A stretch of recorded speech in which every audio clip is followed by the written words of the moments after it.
suuraddaani waa suurad yar dhammaanteen waynu naqaanaa. suuraddan waa wada garanaynaa kitaabka ilaahay inay ka mid tahay.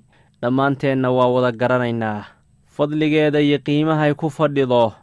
idinkaga warrami mayo taasi, in badanoo ka mida waa ka dharagsan tihiin. axaadiista saxiixa ay ku soo aroortay fadligeeda.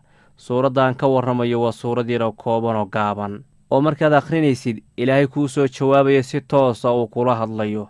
marka suuraddan aad akhrinaysid arrintaa la soco, ciyaar ma ahe. suuraddan markaad akhrisanaysid ilaahay baa si toosa kuugu jawaabaya. wakhti walba akhrisa marka, salaadda oo keliya ma ahe.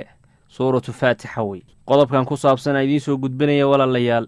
xadiis saxiixaa tilmaamay ilaahay wuxuu yidhi salaadda waan qaybiyey. yacni salaadda maxaa loo jeedaa? suuratu faatixa weye, leanna magacyadeeda suuratu salaa baa ka mid a. salaadda yacni suuratu faatixa aniga iyo addoonkayga ayaa qaybsannay buu ilaahay yidhi. laba qaybood ayaan u qaybsannay. qayb anigaa iskale, qaybna addoonkayga wuxuu weydiistaa ayuu iska leeyahay baa ilaahay yidhi. markuu ruuxu yidhaahdo alxamdu lilaahi rabbialcaalamiin, ilaahay muxuu ku leeyahay markaas? ilaahay wuxuu leeyahay xamadanii cabdii, addoonkayga ayaa igu shukriyey. oo suuradda markaa akhrinaysid ilaahay baa kula hadlayaba. haddadejin marka ee waxaad tidhahdaa alxamdu lilaahi rabbialcaalamiin.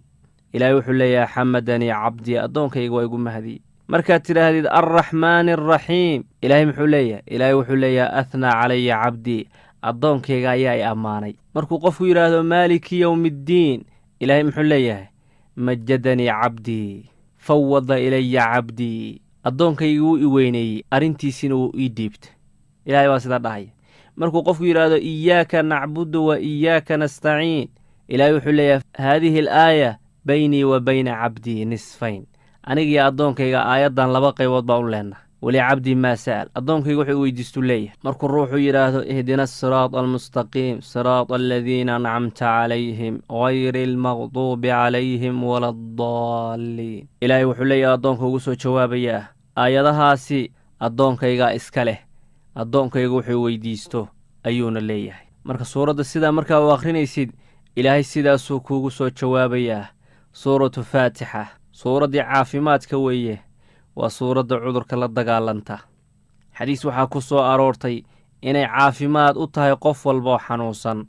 xanuun kastay caafimaad ka tahay. waxaa kaloo la yidhaahdaa meesha caafimaadku ku sii jiro waxa weeye markuu addoonku leeyahay iyaaka nacbudu wa iyaaka nastaciin, ilaahay baad kaalmo weydiisanaysaa.